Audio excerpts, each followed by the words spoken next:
Hello civilians, तो आप सभी का स्वागत है आज के इस नए वीडियो में। तो ये है यूथ पब्लिकेशन की volume 1 A previous year question का, जो कि बहुत ही इंपॉर्टेंट है आपका बीपीएससी ए के लिए। ठीक है, अगर इसको आप लोग कर लेते हैं तो सारा क्वेश्चन का प्रैक्टिस हो जाएगा। इसके साथ साथ इसका जो एक्सप्लेनेशन दिया हुआ है तो वहां से आप थ्योरी पार्ट भी कवर हो जाएगा। ठीक है, और यहाँ पे क्वेश्चन रिपीट भी हो रहा है, तो मतलब एक तरह से देखा जाए तो यहाँ पे रिवीजन भी बार बार हो रहा है किसी एक टॉपिक का, जिससे कॉन्सेप्ट याद रहेगा या फॉर्मूला याद रहेगा और फिर एग्जामिनेशन में ज़्यादा रिटेन कर पाएंगे। ठीक है, तो इसलिए इसको स्टार्ट करेंगे। वॉल्यूम 1 है ये, ठीक है, यूथ पब्लिकेशन का। तो चलिए आगे बढ़ते हैं, लेकिन उससे पहले अगर आप लोग नए हैं तो सब्सक्राइब जरूर करें चैनल को और वीडियो को लाइक करें। इसके साथ साथ टेलीग्राम ग्रुप का लिंक दिया हुआ डिस्क्रिप्शन बॉक्स पे, वहां से जाकर ज्वाइन कर सकते हैं, ताकि कोई भी अगर मटेरियल वगैरह हो तो वहां पे मैं सेंड करते रहता हूँ। ठीक है, तो स्टार्ट करते हैं, मेरा टाइम वेस्ट किए हुए। अगर मैं इसके देखें चैप्टर का, तो पहला चैप्टर आपका दिया हुआ है बिल्डिंग मटेरियल्स। जो पहला सब्जेक्ट है जो कवर किया गया है वो किया गया है बिल्डिंग मटेरियल्स। तो यहीं से स्टार्ट करेंगे और सिक्वेंसली एक सीक्वेंस में बाकी सब्जेक्ट्स को भी कवर करेंगे। ठीक है, तो बिल्डिंग मटेरियल्स में पहला चैप्टर आपका बिल्डिंग स्टोन्स है। इसके बाद bricks, tiles and other clay products है।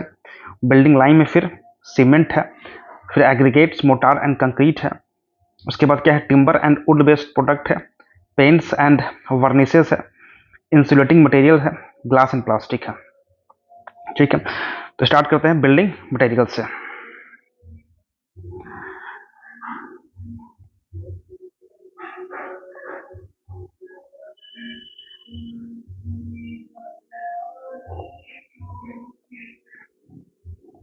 ठीक है, तो बिल्डिंग मटेरियल्स, जिसका पहला चैप्टर है बिल्डिंग मटेरियल सब्जेक्ट में, वो है बिल्डिंग स्टोन्स। तो पहला सवाल क्या बोल रहा है, द रॉक्स हैविंग एल्यूमिना और clay as their major constituents are known as. तो वह रॉक जिसका मेजर कॉन्स्टिट्यूंट क्या है, एल्यूमिना है या क्ले है। तो पहले अगर हम रॉक को क्लासिफाई करें on the basis of chemical composition, तो इसको क्लासिफाई कर सकते हैं तीन भाग में। Chemically rocks are classified as, तीन भाग में क्लासिफाई कर सकते हैं। ठीक है, और ये जो क्लासिफिकेशन है केमिकल, वो डिपेंड करता है कि उसमें चीफ कॉन्स्टिट्यूंट क्या है, उसके अंदर जो मटेरियल है वो क्या है, चीफ कॉन्स्टिट्यूंट मिनरल्स क्या है। ठीक है, तो इस आधार पे हम तीन भाग में क्लासिफाई कर सकते हैं रॉक्स को। पहला है आर्गिलेसियस रॉक, दूसरा है सिलीसियस रॉक, तीसरा है कैलकेरियस। तो आर्गिलेसियस, सिलीसियस और कैलकेरियस। अगर आर्गिलेसियस में पूछे इसमें चीफ मिनरल क्या होता है, तो वो होता है क्ले। क्या होता है, क्ले। इसी को एल्यूमिना भी कहते हैं, Al2O3। अगर इसका एग्जांपल पूछ लिया जाए कि आर्गिलेसियस रॉक का एग्जांपल बताइए, तो वो होता है स्लेट। क्या होता है, स्लेट और लेटेराइट। तो आर्गिलेसियस रॉक का एग्जांपल क्या हो गया, स्लेट और लेटेराइट। ठीक है, अगर सिलीसियस रॉक का बात करें तो इसका जो चीफ मिनरल होता है वो होगा आपका सैंड, सिलिका, SiO2। ठीक है, अगर हम सिलीसियस रॉक का एग्जांपल पूछ ले तो quartzite and granite. Quartzite and granite क्या है, सिलीसियस रॉक का एग्जांपल है। इसका चीफ मिनरल हो गया सिलिका। ठीक है, फिर होता है कैलकेरियस रॉक। कैलकेरियस रॉक की बात करें तो chief constituents of calcareous rock is lime. तो कैलकेरियस रॉक का चीफ मिनरल क्या होता है, मेन मिनरल क्या होता है, उसमें लाइम पाया जाता है मुख्य रूप से। एग्जाम्पल अगर पूछ दिया जाए तो limestone and marble stone comes to this category. ठीक है, तो कैलकेरियस रॉक का example limestone and marble stone. Siliceous rock का एग्जाम्पल क्वार्जाइट एंड ग्रेनाइट हो गया। आर्गिलेसियस रॉक का एग्जाम्पल स्लेट और लेटराइट हो गया। इसमें आपको क्ले एल्यूमिना मिल जाएगा, सिलीसियस में सिलिका मिल जाएगा, एस से सिलिका, एस से सिलीसियस। कैलकेरियस में आपको लाइमस्टोन मिल जाएगा या मार्बल मिलेगा, लाइम मिल जाएगा। ठीक है, तो यहाँ पे पूछा है कि एल्यूमिना और क्ले किस में है, तो ये अभी जस्ट हमने पढ़ा आर्गिलेसियस रॉक में, तो इसका आंसर क्या हो गया, बी हो गया। ठीक है, second question, laterite is chemically, अभी जस्ट हमने पढ़ा लेटराइट में क्या होता है, क्ले या एल्यूमिना होता है, और ये आर्गिलेसियस रॉक होता है। इसका और एग्जांपल स्लेट या आर्गिलेसियस हमने देखा है, तो इसका आंसर क्या है, ये आर्गिलेसियस रॉक का एग्जांपल है। ठीक है, तो ये देख चुके हैं आर्गिलेसियस इन विच द प्रिंसिपल कॉन्स्टिट्यूंट क्या हो गया, एल्यूमिना हो गया, ये क्ले हो गया। और रॉक क्या होता है, ये हार्ड होगा, ब्रिटल होगा। तो जो आर्गिलेसियस रॉक होता है वो हार्डनेस उसका ज़्यादा होगा, ब्रिटल होगा, जल्दी टूट जाएगा, डक्टाइल नहीं होगा। ठीक है, एग्जाम्पल के तौर पे स्लेट या लेटराइट ऊपर भी हमने देखा है। फिर कैलकेरियस रॉक की बात करें तो इसका प्रिंसिपल कॉन्स्टिट्यूंट क्या होता है, लाइम होता है। एग्जाम्पल के तौर पे लाइम स्टोन हो गया, मार्बल हो गया या डोलोमाइट हो गया। ठीक है, तो ये कैलकेरियस रॉक का एग्जाम्पल है। अगर हम सिलीसियस रॉक की बात करें, इसका जो प्रिंसिपल कॉन्स्टिट्यूंट मिनरल होगा वो आपका सिलिका होगा SiO2 जो कि सैंड में पाया जाता है। और ये भी रॉक जो होगा क्या होगा, सिलिशियस काफ़ी हार्ड होगा और ड्यूरेबल होगा। हार्ड होगा, हार्डनेस ज़्यादा होगा, ठीक है। इसके साथ साथ ड्यूरेबल होगा, लंबे टाइम तक चलेगा। एग्जाम्पल अगर पूछ लिया जाए सिलिशियस का तो ग्रेनाइट, बसाल्ट एंड क्वार्टजाइट। ऊपर भी हमने देखा है क्वार्टजाइट एंड ग्रेनाइट है, साथ साथ बसाल्ट भी है, ठीक है। और एक मेटामॉर्फिक रॉक दिया हुआ, तो मेटामॉर्फिक रॉक क्या होता है, ये अंडर जियोलॉजिकल क्लासिफिकेशन पे आएगा। मतलब अगर हम जियोलॉजिकली क्लासिफाई करें, जियोलॉजिकल मतलब कैसे वो फॉर्म होता है कोई रॉक, उसमें 3 तरह का रॉक होता है, इग्नियस रॉक, सेडिमेंट्री रॉक और मेटामॉर्फिक रॉक। वो आगे आएगा तो वहाँ पे एक्सप्लेन करेंगे। फिलहाल मेटामॉर्फिक रॉक समझिए। फिर मेटामॉर्फिक रॉक क्या होता है, जब इग्नियस या सेडिमेंट्री रॉक पे हाई प्रेशर या टेम्परेचर एक्ट करता है तो उसके अंदर कुछ इंटरनल स्ट्रक्चर में बदलाव आएगा और इस प्रक्रिया को बोलेंगे मेटामॉर्फिज्म। और जो रॉक फॉर्म करेगा उसे बोलेंगे मेटामॉर्फिक रॉक बोलेंगे। तो वही लिखा है कि metamorphic rocks are classified under geological classification. तो ये केमिकली क्लासिफाई किया है रॉक्स को, ठीक है। Argillaceous rock, siliceous rock, calcareous rock, ये केमिकली क्लासिफाई किया है रॉक्स को। लेकिन अगर जियोलॉजिकली क्लासिफाई करेंगे तो वहाँ पे इग्नियस रॉक, सेडिमेंट्री रॉक और मेटामॉर्फिक रॉक आता है, ठीक है। Are formed from the igneous और sedimentary rocks as the result of the action of earth movement, temperature change, ठीक है। तो हाई प्रेशर और हाई टेम्परेचर के कारण कुछ बदलाव होता है इग्नियस और सेडिमेंट्री रॉक में, तब जाकर बनता है वो मेटामॉर्फिक रॉक। इसका आंसर क्या हो गया, लेटराइट इज केमिकली पूछा है तो लेटराइट क्या है, आर्गिलेशियस रॉक है क्योंकि इसमें एल्यूमिना होता है, क्ले होता है, ठीक है। Next question, the compressive strength of sandstone. Sandstone का कंप्रेसिव स्ट्रेंथ, ये प्रॉपर फैक्चुअल है, इसको याद रखना पड़ेगा। याद रखिएगा 650 kg/cm², ठीक है। सैंडस्टोन की बात करें, पहला सवाल एस से सैंडस्टोन, तो एस से ये कौन सा ये आपका रॉक हो जाएगा, तो ये आपका सेडिमेंट्री रॉक होगा। कौन सा रॉक होगा, सेडिमेंट्री रॉक हो जाएगा। सेडिमेंट्री रॉक क्या होता है, स्ट्रैटिफाइड होता है, मतलब ये जो रॉक फॉर्म करेगा उसमें एक लेयर बाय लेयर होगा, ठीक है। तो सैंडस्टोन क्या होता है, सेडिमेंट्री रॉक होगा।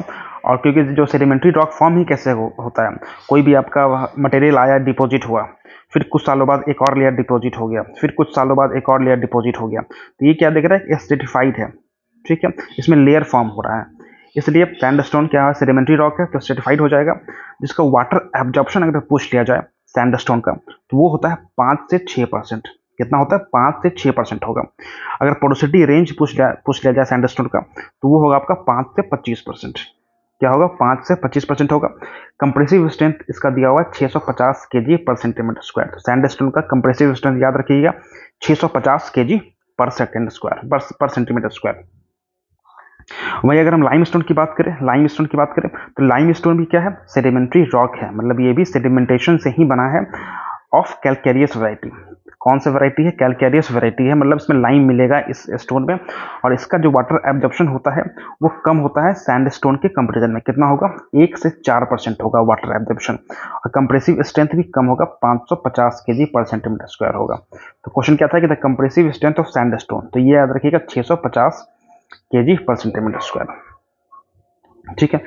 नेक्स्ट है chemically how would kaolin be classified as. तो क्योलिन होता क्या है, तो इसमें क्या होता है, आपका एल्यूमिना मिलेगा, क्ले मिलेगा, क्ले पार्टिकल है, क्ले का मिनरल है। क्योलिन क्या है, एक क्ले मिनरल है, तो क्ले मतलब आर्गिलेशियस रॉक होगा, ठीक है। तो क्योलिन क्या है, आर्गिलेशियस रॉक है इन विच क्ले प्रिडोमिनेंट। क्ले आ गया मतलब एल्यूमिना आ गया, मतलब रॉक क्या हो गया, केमिकली आर्गिलेशियस रॉक हो गया, ठीक है। और आर्गिलेशियस रॉक हो गया, they are hard, durable but brittle, ठीक है। तो आर्गिलेशियस रॉक क्या होता है, हार्ड होगा, ड्यूरेबल होगा एंड ब्रिटल होगा। ब्रिटल मतलब जल्दी से टूट जाएगा, डक्टाइल नहीं होगा, ज़्यादा आपको ये मौका नहीं देगा संभलने का, ठीक है। ड्यूरेबल होगा और हार्डनेस इसका ज़्यादा होगा। नेक्स्ट क्वेश्चन देखते हैं, विच of the following represents A metamorphic rock. Metamorphic rock के बारे में पूछा है, ठीक है। तो यहाँ पे क्वार्टजाइट तो मेटामॉर्फिक रॉक है, ठीक है, और स्लेट भी मेटामॉर्फिक रॉक है। सेल एक सेडिमेंट्री रॉक होता है, ठीक है। तो ये हो गया 1 और 3, तो बी आंसर हो गया, ठीक है। अगर मेटामॉर्फिक रॉक हमने जस्ट देखा कि मेटामॉर्फिक रॉक होता क्या है, तो रॉक्स को अगर हम जियोलॉजिकली क्लासिफाई करेंगे तो 3 तरह का रॉक होता है, इग्नियस रॉक होता है, एक सेडिमेंट्री रॉक होता है, एक मेटामॉर्फिक रॉक होता है, ठीक है। मेटामॉर्फिक रॉक का एग्जांपल, मेटामॉर्फिक रॉक फॉर्म कैसे होता है, तो इग्नियस और सेडिमेंट्री रॉक में अगर हाई टेम्परेचर या हाई प्रेशर एक्ट करेगा तो उसके अंदर कुछ इंटरनल स्ट्रक्चर में बदलाव आएगा जिसको बोलते हैं मेटामॉर्फिज्म, और जो नया रॉक फॉर्म करेगा उसे बोलेंगे मेटामॉर्फिक रॉक। ठीक है, एग्जाम्पल के तौर पर नीस एक होता है मेटामॉर्फिक रॉक, लेटराइट भी मेटामॉर्फिक रॉक होता है, मार्बल भी मेटामॉर्फिक रॉक होता है, मुरुम एंड क्वार्टजाइट, ये सब क्या है, मेटामॉर्फिक रॉक के एग्जाम्पल है। ठीक है, अगर इग्नियस रॉक की बात करें तो इग्नियस रॉक फॉर्म कैसे होता है, जो मोल्टेन माग्मा या लावा अंदर से निकलता है, उसके वह जब ठंडा होकर सॉलिड बन जाता है तो उसके बाद जो रॉक बनेगा उसको बोलेंगे इग्नियस रॉक। एग्जाम्पल आपका बसाल्ट हो गया, एंट्रैप हो गया, ग्रेनाइट हो गया, तो ये सब क्या इग्नियस रॉक में आता है। सेडिमेंट्री रॉक में क्या होता है, जो आपका अलग अलग सेडिमेंट्स डिपॉजिट होने के बाद जो रॉक बनता है, लंबे टाइम के बाद जो रॉक बनेगा उसको बोलेंगे सेडिमेंट्री रॉक। एग्जाम्पल कंकर हो गया, चौक हो गया, लाइमस्टोन हो गया, सैंडस्टोन हो गया, सेल हो गया। जो सेल क्या है यहाँ पर सेडिमेंट्री रॉक है, बाकी सिलेट और क्वार्टजाइट क्या है, ये मेटामॉर्फिक रॉक में आ जाएगा। ठीक है, नेक्स्ट देखते हैं, granite mainly composed of quartz and feldspar particles is obtained from granite. Granite में क्या होता है, मेनली क्वार्ट्ज जो मिनरल होगा और फेल्डस्पार मिनरल होगा। ये रॉक पूछा है कि ग्रेनाइट कौन सा रॉक है, तो हमने जस्ट देखा है ग्रेनाइट क्या है, इग्नियस रॉक है, इग्नियस रॉक है। इग्नियस रॉक क्या होता है, जो मोल्टेन माग्मा या लावा के जमने के बाद बनता है, सॉलिडिफाई होने के बाद जो फॉर्म होता है उसको बोलते हैं इग्नियस रॉक। ठीक है, वही ग्रेनाइट एक एग्जांपल है इग्नियस रॉक का। तो ग्रेनाइट का अगर उसके जो स्ट्रक्चर होता है, उसका जो ग्रेन साइज होता है वो क्या होता है, कोर्स ग्रेन होता है, मतलब साइज बड़ा होता है। ठीक है, कोर्स ग्रेन होगा और इंट्रूसिव इग्नियस रॉक है। अब इग्नियस रॉक भी दो तरह का होता है, एक होता है इंट्रूसिव, एक होता है एक्सट्रूसिव, एक्सट्रूसिव। ठीक है, अगर अर्थ सरफेस के अंदर जो माग्मा है वो ठंडा हो गया, ठीक है, सॉलिडिफाई हो गया, जम गया और रॉक फॉर्म कर गया तो उसको बोलेंगे इंट्रूसिव इग्नियस रॉक। लेकिन वही माग्मा जब सरफेस पे आता है लावा बन के और वह जब ठंडा होता है, जमता है, सॉलिडिफाई होता है, तब जो रॉक फॉर्म करेगा उसे बोलेंगे एक्सट्रूसिव इग्नियस रॉक। ठीक है, ग्रानाइट क्या हो गया, तो coarse grained intrusive igneous rock है, लाइट इन कलर, कलर कैसा होगा इसका, हल्का होगा। ठीक है, और इसमें they consist 3 major minerals, 3 major mineral पाए जाते हैं ग्रेनाइट में। एक हो गया mica, feldspar and quartzite. Mica, feldspar and quartzite हो गया। अब ये ग्रे हो सकते हैं, रेड हो सकते हैं या पिंकिश हो सकते हैं, which depends on the size of the grains and the concentration of the 3 minerals. तो उस ग्रेनाइट में जो ये 3 मिनरल है, माइका, फेल्डस्पार एंड क्वार्ट्ज, इसका कंसंट्रेशन किसका ज़्यादा है किसका कम है उस पर डिपेंड करता है कि उसका कलर ग्रे होगा, रेड होगा या पिंकिश होगा। ठीक है, granite is largely used in architectural construction. Granite use कहाँ करते हैं, ये यूज करते हैं आर्किटेक्चरल कंस्ट्रक्शन में यूज करते हैं, and for making ornaments due to its strength and availability in large quantities. तो लार्ज क्वांटिटी में अवेलेबल होता है, स्ट्रेंथ काफ़ी ज़्यादा होता है, इसलिए आर्किटेक्चरल कंस्ट्रक्शन में हम ग्रेनाइट का यूज कर लेते हैं। ठीक है, next question, Smith test is perform to determine. जो स्मिथ टेस्ट होता है वो परफॉर्म करते हैं स्टोन में क्या डिटरमाइन करने के लिए, डिटरमाइन हम उसे करते हैं आपका सॉल्युबल मटेरियल्स डिटरमाइन करते हैं। तो स्मिथ टेस्ट की बात करें तो this is to check whether the stone contains muddy substances. तो स्टोन में मडी सब्सटेंस है कि नहीं, इस चीज़ को चेक करने के लिए स्मिथ टेस्ट करते हैं। इसमें क्या करते हैं, sample of the stone is kept in a glass of distilled water. एक ग्लास में डिस्टिल्ड वाटर लेते हैं, उसमें स्टोन को डालते हैं, सैंपल ऑफ स्टोन डालते हैं, एंड स्टर्ड वाइगरसली, और काफ़ी तेजी से उसको मिलाते हैं। ठीक है, after 24 hours it is observe to see the presence of earthy substances stones containing more earthy substances simply slump. ठीक है, 24 घंटे के बाद क्या करते हैं, ये ऑब्जर्व करते हैं, देखते हैं इसमें कितना अर्दी सब्सटेंस है। ठीक है, उसका अर्दी सब्सटेंस होगा तो उसका स्लम्प फॉर्म करेगा। सिंपली याद रखिएगा कि स्मिथ टेस्ट स्टोन में करते हैं क्या डिटरमाइन करने के लिए, उसमें सॉल्युबल मिनरल्स कितना है वो डिटरमाइन करने के लिए। ठीक है, चलिए next question, match of the following है, match list 1 with list 2। Smith resistance, देखिए अगर हम इसका मोस्ट स्केल की बात करें तो ये आपका हार्डनेस टेस्ट होता है। ठीक है, तो सी का हो गया 4। ठीक है, और ये जो ब्राड टेस्ट होता है ये आपका होता है फ्रॉस्ट रेजिस्टेंस। ठीक है, स्मिथ टेस्ट की बात करें तो अभी जस्ट हमने देखा स्मिथ टेस्ट सॉल्युबल मिनरल्स निकालने के करते हैं, तो मतलब यहाँ से एक तरह से ड्यूरेबिलिटी टेस्ट भी हो गया कि कितना ड्यूरेबल है, अगर सॉल्युबल मिनरल्स कम है तो ज़्यादा ड्यूरेबल होगा, तो इससे भी आप इनडायरेक्टली लिंक कर सकते हैं। तो स्मिथ टेस्ट ड्यूरेबिलिटी के लिए निकालते हैं, ब्राड टेस्ट फ्रॉस्ट रेसिस्टेंस के लिए, हार्डनेस टेस्ट मौच स्केल की, एट्रेशन टेस्ट आपका हो गया डेविल्स एट्रेशन टेस्ट। ठीक है, तो 2 1 4 3 तो इसका आंसर क्या हो गया, डी हो गया 2 1 4 3। स्मिथ टेस्ट डिटरमाइंस ड्यूरेबिलिटी, क्या डिटरमाइन करता है, ड्यूरेबिलिटी डिटरमाइन करता है presence of soluble matters in stone, stone में कितना सॉल्युबल मैटर है उसके प्रेजेंस को डिटरमाइन करेगा। तो इनडायरेक्टली वो क्या डिटरमाइन कर रहा है, कितना ड्यूरेबल है वो स्टोन। ठीक है, जो ब्राड टेस्ट है is carried out to know behaviour of stone against frost action, तो फ्रॉस्ट एक्शन के अगेंस्ट उसका क्या बिहेवियर होगा स्टोन का। ठीक है, फ्रॉस्ट एक्शन मतलब तो एक्सपेंशन और कॉन्ट्रैक्शन, टेम्परेचर कम हुआ तो कॉन्ट्रैक्ट हुआ, टेम्परेचर बढ़ेगा तो एक्सपेंड होगा, तो यहाँ पे क्या बिहेवियर है उसको जानने के लिए हम ब्राड टेस्ट करते हैं। जो मोस्ट स्केल है वो हार्डनेस को रिप्रेजेंट करता है, जो एट्रिशन है is done by Deval's testing machine, तो डेविल्स टेस्टिंग मशीन से हम क्या करते हैं, एट्रिशन टेस्ट करते हैं। ठीक है, next question, stratification can be seen widely in which of the following rocks, stratification कहाँ दिखता है, हमने जस्ट ऊपर देखा सेडिमेंट्री रॉक्स में दिखता है, सेडिमेंट्री रॉक में दिखेगा, क्यों, क्योंकि सेडिमेंट्री रॉक में जो फॉर्मेशन होता है उस पत्थर का लेयर बाय लेयर जमा होता है, साल दर साल लेयर जमा होगा, तो यहाँ पे एक लेयर दिख रहा है, स्ट्रैटिफाई हो रहा है, तो ये आपका आंसर हो गया सी हो गया। यही लिखा हुआ कि स्ट्रैटिफिकेशन ऑफ रॉक्स कहाँ होता है, सेडिमेंट्री रॉक्स में होता है। ठीक है, कॉमन सेडिमेंट्री रॉक का अगर एग्जांपल पूछ लिया जाए तो आपका हो गया सेल लाइमस्टोन हो गया, सैंडस्टोन हो गया। ठीक है, ये फॉर्म कैसे होता है, तो रिवर में कुछ जो सेडिमेंट आता है वो जमा होता है, डिपॉजिट होता है। ठीक है, उसके बाद धीरे धीरे रॉक फॉर्म होता है, तो ये हो गया सेडिमेंट्री रॉक। नेक्स्ट क्वेश्चन अगर देखें तो metamorphic rocks are the rocks which are formed, जो मेटामॉर्फिक रॉक है वो क्या है, रॉक्स है विच आर फॉर्म्ड, कैसे फॉर्म होता है, तो हमने जस्ट देखा है ऊपर भी देखा है कि जो इग्नियस और सेडिमेंट्री रॉक है उसमें अगर हाई टेम्परेचर या प्रेशर एक्ट करे तब बनता है मेटामॉर्फिक रॉक, तो वही लिखा हुआ है when molten lava cools and turns to solid rock, तो ये बोलेंगे इग्नियस रॉक, ये तो इग्नियस रॉक दिया हुआ है। ठीक है, when heat and pressure are applied on the rocks, तो यही आंसर हो गया आपका बी। ठीक है, when small pieces of rocks are pressed together over a period of time, ये हो गया सेडिमेंट्री रॉक। ठीक है, तो इसका आंसर क्या हो गया, बी हो गया। तो metamorphic rocks are formed by the physical और केमिकल अल्टरनेशन बाय हीट, ठीक है, and pressure of sedimentary rock formed into denser form. अब एग्जांपल एंथ्रासाइट हो गया मेटामॉर्फिक, क्वार्टजाइट हो गया मेटामॉर्फिक, ठीक है, मार्बल हो गया मेटामॉर्फिक, स्लेट हो गया, नीस हो गया। ठीक है, एंथ्रासाइट की बात करें तो क्या होता है, type of coal of high carbon content, तो एंथ्रासाइट क्या होता है, एक तरह का कोल है, ठीक है, कार्बन कंटेंट ज़्यादा होता है। ठीक है, next question, which of the following is a significant constituent of sedimentary rock, sedimentary rock का पूछा है कि सिग्निफिकेंट कॉन्स्टिट्यूंट है, तो ये आपका याद रखिएगा कैल्साइट है। ठीक है, the dominant constituents of sedimentary rock क्या हो गया, quartz SiO2, calcite CaCO3, clay हो गया, रॉक फ्रेगमेंट हो गया। ठीक है, तो कैल्साइट यहाँ पे याद रखिएगा 4 है, क्वार्ट्ज, कैल्साइट, क्ले और रॉक फ्रेगमेंट्स।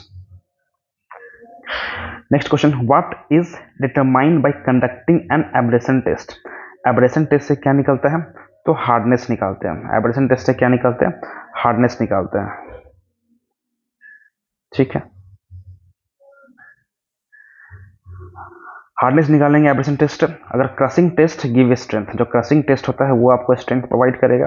अब यहाँ पे कुछ वैल्यू दिया हुआ है जैसे कि टाइप ऑफ रोड और पेमेंट, और इधर दिया हुआ है एग्रीगेट क्रशिंग वैल्यू। अगर हम बात करें फ्लेक्सिबल पेमेंट की, फ्लेक्सिबल पेमेंट की बात करें, फ्लेक्सिबल पेमेंट है तो उसमें सोलिंग के केस में जो एग्रीगेट क्रशिंग वैल्यू होना चाहिए वो 50% होना चाहिए।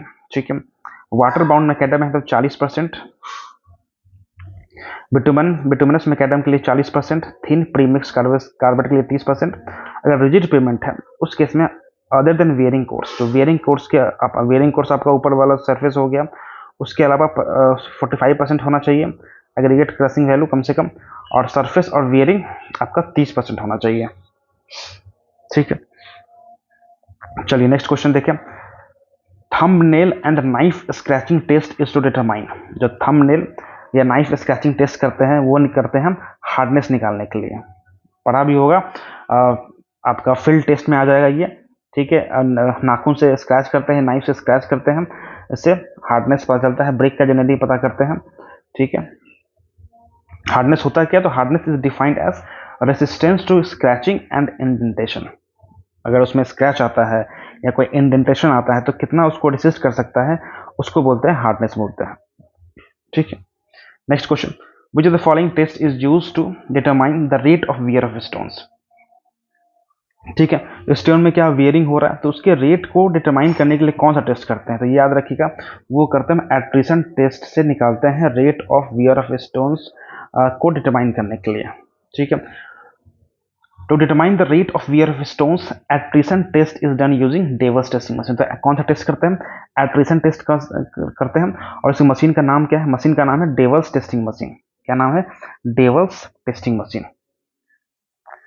क्रशिंग टेस्ट की बात करें तो aggregate crushing value test on coarse aggregate gives a relative measure of the resistance of an aggregate crushing under gradually applied compressive load. Crushing test क्यों करते हैं, क्रशिंग टेस्ट इसलिए करते हैं कि अगर हम ग्रेजुअली कंप्रेसिव लोड अप्लाई करें तो उस केस में कितना रेजिस्टेंस दे सकता है, कितना स्ट्रेंथ है उसको रेसिस्ट करने का, वो निकलता है क्रशिंग टेस्ट से, ठीक है। Aggregate crushing value is a numerical index. Aggregate crushing value क्या है, एक न्यूमेरिकल इंडेक्स है of the strength of aggregate and it is use in construction of roads and pavement. तो रोड और पेमेंट बनाते टाइम हम इसका यूज कर लेते हैं, ठीक है। अगर हम एब्रेशन टेस्ट की बात करें तो एब्रेशन टेस्ट ये भी क्या है, एग्रीगेट के टफनेस का ये मेजर करता है, और एब्रेशन रेसिस्टेंस जैसे कि अगर क्रशिंग हो गया, डिग्रेडेशन हो गया, डिसइंटीग्रेशन हो गया। अगर हम इम्पैक्ट टेस्ट की बात करें तो इस टेस्ट से हम क्या निकालते हैं, अगर सडन इम्पैक्ट लोड लगाए, शॉक लगाए, तो उसको कितना रेसिस्ट करने का क्षमता है, कैपेसिटी है, उसे निकालेंगे इम्पैक्ट टेस्ट, ठीक है। जो कि अलग होता है ग्रेजुअली अप्लाइड कंप्रेसिव लोड से अलग होता है इम्पैक्ट टेस्ट, ठीक है। Next question, impact value of stone for road work specified. Stone का अगर रोड वर्क के लिए हम करते हैं तो इम्पैक्ट वैल्यू क्या होना चाहिए, तो ये आपका वियरिंग कोट है तो 30% से ज़्यादा नहीं होना चाहिए, सही है। बिटुमिनस मैकेडम है तो 35%, वाटर बाउंड मैकेडम है तो 40%। तो सबका सब सही है, तो आंसर क्या होगा, D all of the above, ठीक है। The aggregate should therefore have sufficient toughness, एक सफिशिएंट टफनेस होना चाहिए टू रेसिस्ट देयर डिसइंटीग्रेशन, उसके डिसइंटीग्रेशन को रेसिस्ट करने के लिए, ड्यू टू इम्पैक्ट, उस पर जो इम्पैक्ट आएगा उससे बचने के लिए उसमें सफिशिएंट स्ट्रेंथ होना चाहिए, टफनेस होना चाहिए कि उसको झेल सके, ठीक है। और उसके लिए इम्पैक्ट वैल्यू टेस्ट से करते हैं। ये आपका अगर वेयरिंग कोर्स है, अगर हम वेयरिंग कोर्स की बात करें, जो टॉप कोर्स होता है उसकी बात करें, तो अगर बिटुमिनस सरफेस ड्रेसिंग हो गया, या पेनिट्रेशन मैकेडम अगर है, या बिटुमिनस कारपेट कंक्रीट उस पर लगा है, या सीमेंट कंक्रीट है, तो चारों केस में 30 से ज़्यादा नहीं होना चाहिए, ठीक है। अगर bitumen bound macadam base course, अगर बेस कोर्स की बात करें, बेस कोर्स में भी अगर बिटुमन बाउंड मैकेडम है तो 35 होना चाहिए, ठीक है। या WBM बेस कोर्स है, ठीक है, विथ बिटुमन सरफेसिंग, उस पर बिटुमन का सरफेसिंग है, जिसके इसमें 40% नहीं होना चाहिए। अगर सीमेंट कंक्रीट बेस कोर्स है तो 45%, ठीक है। चलिए next question, the water absorption of a good building stone by weight after 24 hours immersion in water is not more than, a good building stone should not absorb water more than 5%। तो stone के case में 5% से ज़्यादा पानी observe नहीं करना चाहिए 24 घंटे के बाद। इसका आंसर क्या हो गया, 5%। The water absorption of a good building stone depends upon porosity of stone। तो एक जो स्टोन है कितना एब्जॉर्व करेगा वो किस पर डिपेंड करेगा, वो डिपेंड करता है पोरोसिटी ऑफ स्टोन पर डिपेंड करेगा, ठीक है। The permissible water absorption for good building stone by weight after 24 hours immersion in water should not be more than 5%। तो 5% से ज़्यादा पानी एब्जॉर्व नहीं करना चाहिए अच्छा गुड बिल्डिंग स्टोन जो होगा, ठीक है। Next question, the maximum allowable Los Angeles abrasion value for high quality surface course. अगर हाई क्वालिटी सरफेस कोर्स है, जो टॉप सरफेस होता है, हाई क्वालिटी सरफेस कोर्स के लिए जो maximum allowable Los Angeles abrasion value होना चाहिए वो कितना होना चाहिए, वो आपका 30% होना चाहिए, ठीक है। The maximum allowable Los Angeles abrasion value for high quality surface course वो आपका 30% होगा, ठीक है। और WBM कोर्स के लिए 40% है, अगर बिटुमिनस कंक्रीट है तो उसके लिए 35% स्पेसिफाइड है। Next question, Mohs scale is used for stones to determine, अगर मोस्ट स्केल की बात करें इसका इस्तेमाल किया जाता है टू डिटरमाइन हार्डनेस, तो हार्डनेस निकालने के लिए हम मोस्ट स्केल का यूज करते हैं। ठीक है, the most hardness rough measure of the resistance of a smooth surface to scratching और एब्रेशन। ठीक है, वो एक्सप्रेस करते हैं in terms of scale by the German mineralogist Friedrich Mohs. ठीक है, तो अगर मोस्ट हार्डनेस स्केल देखें तो टैल्क का मोस्ट हार्डनेस 1 होता है, जिप्सम का 2 होगा। ठीक है, कैल्साइट का 3 होगा, टैल्क, जिप्सम, कैल्साइट। फ्लोराइट का 4 होगा, एपेटाइट का 5 होगा। ठीक है, ऑर्थोक्लेज का 6 होगा, क्वार्ट्ज का 7 है, टोपाज का 8 है, कुरंडम का 9 है, डायमंड का 10 है। तो डायमंड 10 हो गया, टैल्क 1 हो गया। ठीक है, चलिए आगे बढ़ते हैं नेक्स्ट क्वेश्चन की तरफ। Hardness of the stone can be tested by in the laboratory. तो स्टोन का हार्डनेस हम अगर लैब में हमको निकालना है तो अभी जस्ट हमने देखा ये निकालेंगे मोस्ट स्केल से निकालेंगे। ठीक है, अगर हम इम्पैक्ट स्ट्रेंथ की बात करें, इम्पैक्ट स्ट्रेंथ टफनेस बताएगा। एब्रेशन स्ट्रेंथ की बात करें तो वियर एंड टियर वो बताएगा। मोस्ट स्केल बताएगा हार्डनेस, क्रशिंग स्ट्रेंथ बताएगा स्ट्रेंथ। ठीक है, नेक्स्ट क्वेश्चन क्या बोल रहा है, the rate of loading applied in crushing strength test. Crushing strength test में जो लोड लगाने का जो रेट है ना वो पूछ रहा है, तो वो आपका है 40 टन पर मिनट। तो 1 मिनट में 40 टन के हिसाब से क्रशिंग स्ट्रेंथ टेस्ट में लोड को अप्लाई किया जाएगा। ठीक है, the rate of loading applied in crushing strength test is 40 ton per minute. ठीक है, next question, a simple field test carried out to determine deterioration of stones when immersed in water is known as. ठीक है, simple field test होता है जो करते हैं ये निकालने के लिए कि स्टोन कितना डिटोरिएट हुआ है। जब उसको पानी में इमर्स करके रखेंगे तो उसको बोलेंगे, ये होता है स्मिथ टेस्ट। स्मिथ टेस्ट ऊपर हमने देखा भी है, सॉल्युबल मिनरल्स निकालने पता लगाने के लिए स्मिथ टेस्ट करते हैं। ठीक है, Smith test is carried out to find out the presence of soluble organic matter in the stones. जो सॉल्युबल ऑर्गेनिक मैटर स्टोन है उसमें कितना सॉल्युबल ऑर्गेनिक मैटर प्रेजेंट है उसको निकालने के लिए हम स्मिथ टेस्ट करते हैं। ठीक है, आगे बढ़ते हैं नेक्स्ट क्वेश्चन की तरफ। In case of building stones the test that is used to find the presence of soluble organic matter inside the stone. Stone के अंदर कितना सॉल्युबल ऑर्गेनिक मैटर है उसके प्रेजेंस को निकालने के लिए, टेस्ट करने के लिए हम करते हैं स्मिथ टेस्ट करते हैं। ठीक है, based on the rock mass rating RMR, rock mass rating के हिसाब से a rock having a value ranging between 41 to 60 will be rated as. तो ये आपको चार्ट याद रखना पड़ेगा, rock mass class, rock mass rating. ठीक है, अगर 20 से कम है, जो रॉक मास रेटिंग है वो 20 से कम होगा तो वो आपको हो जाएगा वेरी पुअर रॉक। क्या हो जाएगा, वेरी पुअर रॉक। अगर 21 से 40 के बीच में है, 21 से 40 के बीच में है तो ये आपका हो जाएगा पुअर रॉक हो जाएगा। ठीक है, 41 से 60 के बीच में है तो ये आ जाएगा फेयर रॉक आ जाएगा। 61 से 80 के बीच में है तो गुड रॉक आ जाएगा, और 81 से 100 के बीच में है तो वेरी गुड ब्रिक आ जाएगा। तो यहाँ पूछा है 41 से 60 मतलब बीच में है तो आपका फेयर रॉक में आ जाएगा। तो आंसर क्या हो गया, फेयर रॉक में आ गया। ठीक है, next question, fossils can occur only in. Fossils कहाँ पे होगा, सिर्फ और सिर्फ सेडिमेंट्री रॉक में होगा। क्यों सेडिमेंट्री रॉक में होगा, क्योंकि हमने देखा है कि सेडिमेंट्री रॉक क्या होता है, सेडिमेंट के डिपॉजिट से बनता है। एक लेयर डिपॉजिट हुआ, फिर एक लेयर डिपॉजिट हुआ, फिर एक लेयर डिपॉजिट हुआ। तो इस डिपॉजिट होने के दौरान इसमें से बहुत सारा जो डेड रिमेन्स है, चाहे एनिमल्स का हो या प्लांट्स का हो, वो भी डिपॉजिट होगा और वही जाके क्या बनता है आपका फॉसिल फ्यूल्स बनता है, फॉसिल्स बनता है। ठीक है, sedimentary rocks are contain fossil because unlike most igneous and metamorphic rocks they form at temperature and pressure that do not destroy fossil remains। ठीक है, क्योंकि जो सेडिमेंट्री रॉक का जो टेम्परेचर होता है उसमें फॉसिल डिस्ट्रॉय नहीं होता है, लेकिन बाकी मेटामॉर्फिक और इग्नियस रॉक में क्या होता है, टेम्परेचर काफ़ी हाई होता है तो फॉसिल्स क्या होता है, डिस्ट्रॉय हो जाता है। इसलिए फॉसिल सिर्फ और सिर्फ किस में होगा, सिर्फ और सिर्फ सेडिमेंट्री रॉक में होगा, इसको याद रखिएगा। बाकी इग्नियस और मेटामॉर्फिक रॉक में नहीं पाया जाएगा। Next question, in which of the following sedimentary rocks stratification is वेग और अननोटिसेबल। तो सेडिमेंट्री रॉक में क्या होता है, स्ट्रैटिफिकेशन तो होता है, लेकिन यहाँ पूछा है कि कौन सा सेडिमेंट्री रॉक है जहाँ पे स्ट्रैटिफिकेशन क्या होगा, अननोटिसेबल होगा या ठीक से दिखेगा नहीं। तो ये आपका याद रखिएगा लाइमस्टोन।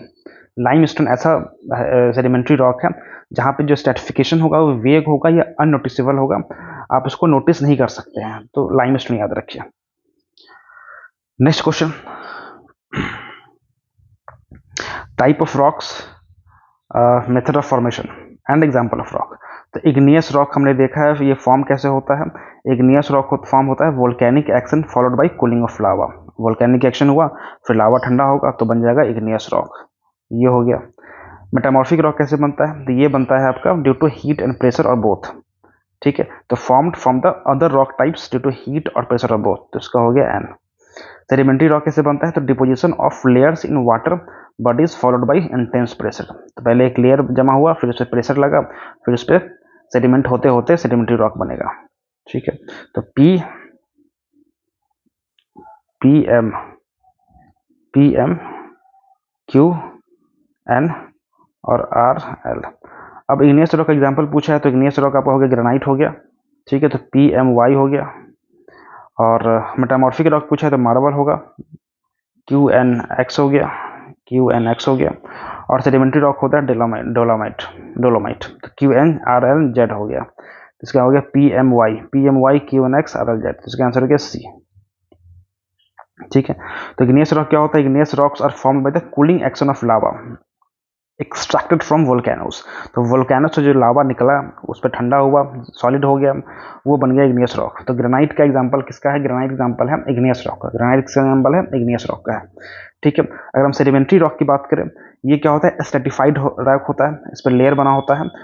ठीक है, formed by deposition of soil layers in river body. तो रिवर बॉडी में जो सॉइल लेयर्स का डिपोजिट होता गया साल दर साल और फिर वो बन गया सेडिमेंट्री रॉक बन गया। जैसे कि डोलोमाइट क्या है, सेडिमेंट्री रॉक है, इसको याद रखना है। मेटामॉर्फिक रॉक की बात करें, are formed by the long term change in other rocks due to intense heat and pressure. जो दूसरे रॉक होते हैं जैसे कि इग्नियस रॉक हो गया या सेडिमेंट्री रॉक हो गया, उस पर लंबे टाइम तक अगर इंटेंस हीट और प्रेशर अप्लाई किया जाए तो उसके अंदर का जो कुछ मॉलिक्यूलर लेवल पे चेंज होगा और वो बन जाएगा मेटामॉर्फिक रॉक बन जाएगा। जैसे कि मार्बल, जैसे कि क्या हो गया, मार्बल हो गया। Next question, correct match of the column 1 आपका केमिकल क्लासिफिकेशन ऑफ रॉक दिया हुआ है और मेन मिनरल्स क्या होना चाहिए। तो सिलिशियस रॉक में क्या होगा आपका, सिलिका होगा, सैंड होगा या क्वार्ट्ज होगा। तो पी का हो गया 2। आर्गिलेसियस रॉक की अगर बात करें तो इसमें क्ले मिनरल होगा, क्यू का 3। कैलकेरियस रॉक की बात करें तो इसमें लाइम होगा। तो 2 3 1 हो गया, तो उसका आंसर क्या हो गया, ए। देख चुके हैं सिलिशियस रॉक में क्या होता है, मेनली सिलिका कंटेंट होगा, सैंड या क्वार्टजाइट होगा। कैलकेरियस रॉक में क्या होगा, मेनली कैल्शियम ऑक्साइड होगा, कार्बोनेट ऑफ लाइम होगा। आर्गिलेसियस में तो क्ले मिनरल्स पाया ही जाता है, पता ही है। ठीक है, नेक्स्ट क्वेश्चन, मार्बल क्या है। ऊपर कई बार हम रिपीट कर चुके हैं, मार्बल क्या है, एक मेटामॉर्फिक रॉक है। मार्बल क्या है, एक मेटामॉर्फिक रॉक है। मार्बल क्या है, एक मेटामॉर्फिक रॉक है। कौन से वैरायटी का है, तो कैलकेरियस वैरायटी का है। तो केमिकली क्या है, कैलकेरियस है। जियोलॉजिकली क्या है, मेटामॉर्फिक रॉक है। स्पेसिफिक ग्रेविटी अगर मार्बल का पूछ लिया जाए तो याद रखिएगा 2.65, कितना है, 2.65 है। और ये बहुत सारे कलर्स में अवेलेबल है। ये इट इज़ वेरी हार्ड, ये काफ़ी हार्ड है and takes a fine polish. It is used for carving and decoration work. इसका कार्विंग एंड डेकोरेशन वर्क के लिए किया जाता है। ठीक है, मेटामॉर्फिक रॉक कब फॉर्म होता है, जब सैंडस्टोन या इग्नियस रॉक उस पर इंटेंस हीट या प्रेशर लगे, जिसको बोलते हैं मेटामॉर्फिज्म, तो उससे बनता है। मतलब इग्नियस या सेडिमेंट्री रॉक पे अगर इंटेंस हीट या प्रेशर लगे तो मेटामॉर्फिज्म होगा और उससे बनेगा मेटामॉर्फिक रॉक बन जाएगा। सैंडस्टोन क्या होता है, तो सैंडस्टोन कई बार देख चुके हैं, सैंडस्टोन एक सेडिमेंट्री रॉक है। ये आंसर हो गया। तो सैंडस्टोन क्या है, एक सेडिमेंट्री रॉक है। ड्यू टू कैसे फॉर्म होता है, due to gradual deposition of materials धीरे धीरे ग्रेजुअली डिपोजिट होगा और उससे आपका बन जाएगा सैंडस्टोन। अगर सैंड साइज पूछ लिया जाए तो 0.0625 से लेकर 2 मिलीमीटर के बीच में होगा। स्ट्रेंथ हमने देखा भी था, शायद पहला ये दूसरा तीसरा क्वेश्चन भी था। स्ट्रेंथ क्या होगा सैंडस्टोन का, 650 kg पर सेंटीमीटर स्क्वायर या 35 से 55 MPa मेगा पास्कल।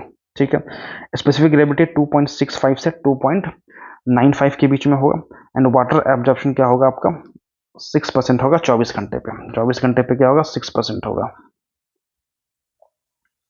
ठीक है, next question, spelling hammer is used for. Spelling hammer use करते हैं rough dressing of stones. Stone का रफ ड्रेसिंग के लिए यूज करते हैं स्पेलिंग हैमर। ठीक है, रफ ड्रेसिंग ऑफ स्टोन्स के लिए यूज करते हैं, तो याद कर लेना है। Laterite is used in. Laterite कहाँ यूज करते हैं, तो ये यूज करते हैं कार्विंग एंड ऑर्नामेंटल वर्क में, तो इसको भी याद रखना है। लेटराइट क्या है आपका, यूज़ करते हैं इसको कार्विंग एंड ऑर्नामेंटल वर्क के लिए। और ये क्या है, आर्गिलेसियस रॉक है, आर्गिलेसियस रॉक है, आर्गिलेसियस रॉक है। इसमें मतलब क्ले या एल्यूमिना पाया जाएगा, आपका क्ले या एल्यूमिना पाया जाएगा, ठीक है। तो laterite is used for exterior work of building, building का जो एक्सटीरियर वर्क होगा, बाहरी वर्क होता है, उसके लिए यूज़ करते हैं, या कार्विंग करना है या ऑर्नामेंटल वर्क करना है, कलवर्ट्स, रोड वर्क, ठीक है, तो वहाँ पे यूज़ कर लेंगे। ये थोड़ा सा पोरस होता है, ठीक है, पोरस होगा, इसमें पोरोसिटी इसका ज़्यादा होगा, ठीक है। विच of the following has more fire resisting characteristics, तो यहाँ पे क्या दिया हुआ है, विच of the following has more fire resisting characteristic, fire को रेसिस्ट करने का, फायर को झेलने का कैपेसिटी किसके पास ज़्यादा है, तो ये याद रखना है, ये आपका है कॉम्पैक्टेड सैंडस्टोन। किसके पास है, कॉम्पैक्टेड सैंडस्टोन के पास फायर रेसिस्टिंग कैपेसिटी ज़्यादा होता है, ठीक है। Sandstone is a sedimentary rock of siliceous variety, siliceous variety का इसमें सेडिमेंट्री रॉक होता है। सैंडस्टोन क्या है, सेडिमेंट्री रॉक है, ठीक है, और सिलीसियस वैरायटी होता है इसमें। इसमें क्या क्या मिनरल्स पाया जाएगा, तो quartz, lime and silica. Specific gravity क्या होगा, 2.65 से 2.95 के बीच में होगा। और कंप्रेसिव स्ट्रेंथ सैंडस्टोन का क्या होगा, 650 kg पर सेंटीमीटर स्क्वायर, ठीक है। वाटर एब्जॉर्प्शन क्या होगा, 5 से 6%। Next question, the stone whose crushing strength is maximum, वह स्टोन जिसका क्रशिंग स्ट्रेंथ मैक्सिमम होगा, तो ये याद रखिएगा, क्रशिंग स्ट्रेंथ मैक्सिमम ये आपका होगा ग्रेनाइट, ठीक है। तो ग्रेनाइट कौन सा रॉक है, ग्रेनाइट एक इग्नियस रॉक है, और इसलिए हाई क्रशिंग स्ट्रेंथ यहाँ पे मिलेगा, ठीक है। यहीं पे चौक की बात करें तो लोएस्ट क्रशिंग स्ट्रेंथ होगा, ठीक है, चौक में, इस 4 एग्जाम्पल में से। Next question, most of the stones possess the specific gravity in the range, stones का स्पेसिफिक ग्रेविटी पूछा गया है, तो ये आपका होगा 2.65 होता है, तो रेंज अगर पूछा है तो 2.4 टू 2.8 के बीच में होगा, ठीक है। तो 2.4 से 2.8 के बीच में होगा। सैंड स्टोन स्पेसिफिक ग्रेविटी होगा 2.6।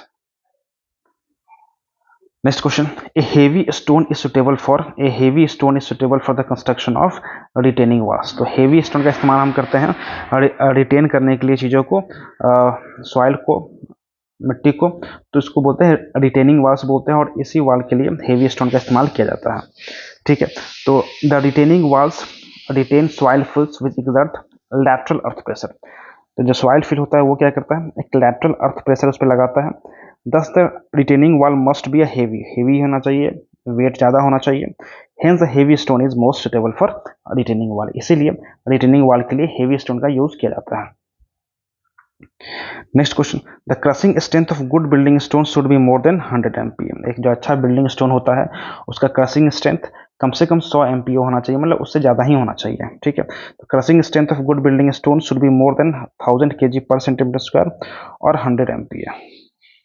Next question, which of the following is use for decorative work in building, building में डेकोरेटिव वर्क के लिए कौन सा यूज करते हैं, तो डेकोरेटिव वर्क के लिए हम यूज करते हैं ग्रेनाइट यूज करते हैं। क्या यूज करते हैं, ग्रेनाइट करते हैं। ग्रेनाइट क्या है, एक इग्नियस रॉक है। अगर इसके मिनरल की बात करें तो कौन कौन सा मिनरल मिलता है ग्रेनाइट में, तो क्वार्ट्ज मिलेगा, फेल्डस्पार मिलेगा, माइका मिलेगा। इसका स्पेसिफिक ग्रेविटी अगर पूछ लिया जाए ग्रेनाइट का तो 2.64 होगा। कंप्रेसिव स्ट्रेंथ इसका वैरी करता है फ्रॉम 77 टू 130 मेगापास्कल। वाटर जो एब्जॉर्प्शन होता है वो 1% से भी कम होगा, ठीक है। आसानी से इसको पॉलिश कर सकते हैं, काम कर सकते हैं। और मेनली इसमें आपको मिलेगा सिलिका, 60 से 80% आपको सिलिका मिल जाएगा, ठीक है। Next question, in stone masonry stones are so placed that the direction of pressure is, stone masonry में स्टोन को ऐसे रखना है ताकि जिसमें प्रेशर लगे वो क्या होगा, perpendicular to the direction of bedding planes, bedding planes के परपेंडिकुलर प्लेस लगना चाहिए, प्रेशर अप्लाई होना चाहिए। तो इसका आंसर क्या हो गया, डी हो गया। Stones in the stone masonry are laid such that the pressure acting on the stone is perpendicular to the natural bed of the stone, stone के जो नेचुरल बेड होगा उसके परपेंडिकुलर डायरेक्शन में प्रेशर अप्लाई होना चाहिए, वैसे आपको लगाना है, ठीक है। Next question, granite contains primarily, granite में प्राइमरली क्या होता है, क्वार्ट्ज एंड फेल्डस्पार होगा, ठीक है। क्वार्ट्ज एंड फेल्सपार और माइका भी होता है लेकिन कम होता है।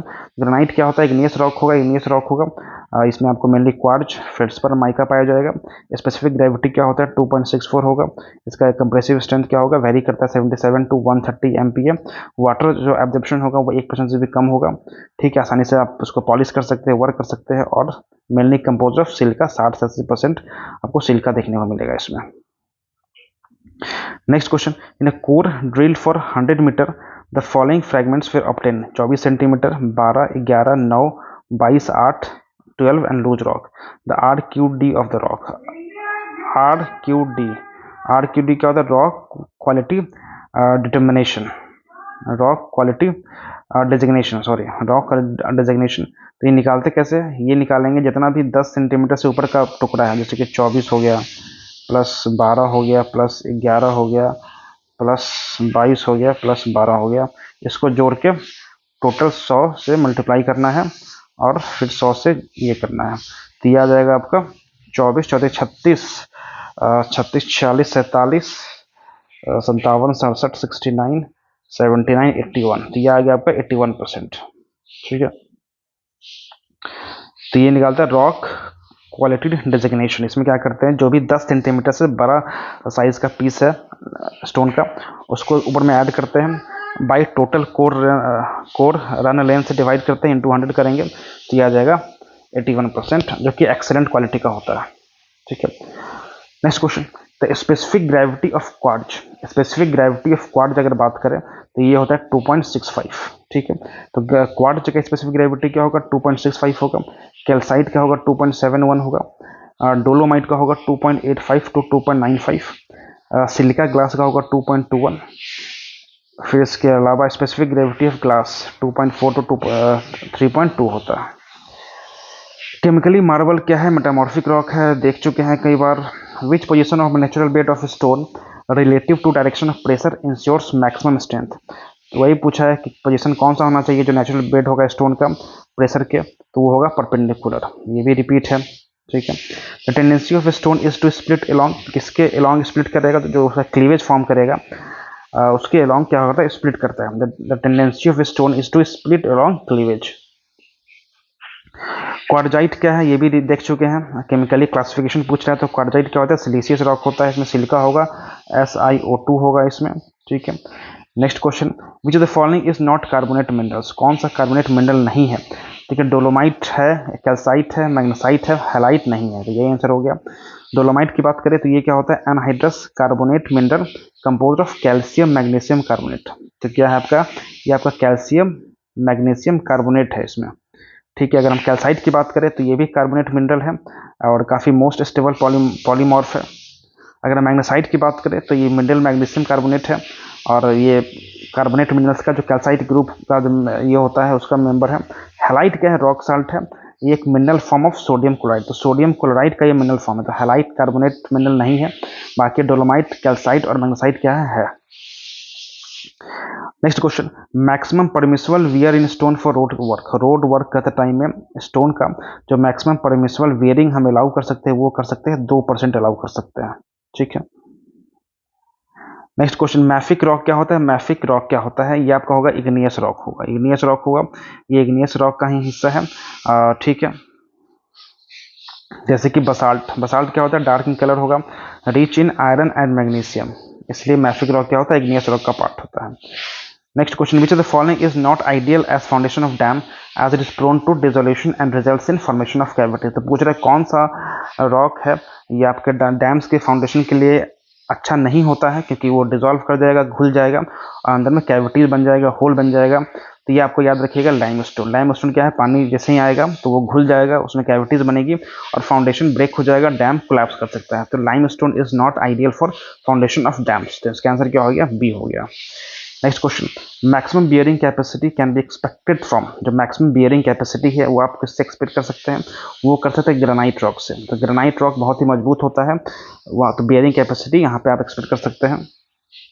ठीक है, अगर हम टाइप ऑफ रॉक दिया हुआ है hard rock without lamination and defects, कोई लैमिनेशन नहीं है, कोई डिफेक्ट नहीं, जैसे कि ग्रेनाइट हो गया, ट्रैप हो गया, डोलोमाइट हो गया, उसका 3300 kilo newton per metre square safe bearing capacity है। वहीं अगर रॉक्स क्या है, लैमिनेटेड है, जैसे कि सैंडस्टोन हो गया, लाइमस्टोन हो गया, उस केस में 1650 है। ठीक है। वहीं residual deposits of broken bed rock हो गया, सीमेंटेड मटेरियल हो गया, तो उसमें 900 है। ठीक है। सॉफ्ट रॉक की बात करें तो 450 है। क्रशिंग स्ट्रेंथ ऑफ सैंडस्टोन हमने शायद दूसरा तीसरा सवाल में सॉल्व किया था, 650 केजी पर सेंटीमीटर स्क्वायर या 65 न्यूटन पर मिलीमीटर स्क्वायर। ठीक है। The crushing strength of sandstone is 65 Newton per metre square. ठीक है। तो ये हमने सॉल्व किए स्टोन के, बिल्डिंग स्टोन के 50 क्वेश्चन। इस वीडियो में फिर इतना ही रखते हैं, नेक्स्ट वीडियो में आगे क्वेश्चन देखेंगे। अगर चाहते हैं कि सीरीज़ कंटिन्यू रहे और कोई फ़ायदा हो रहा है तो बताइए कमेंट सेक्शन में, और चैनल को सब्सक्राइब करें। मिलते हैं फिर नेक्स्ट वीडियो में। Thank you very much.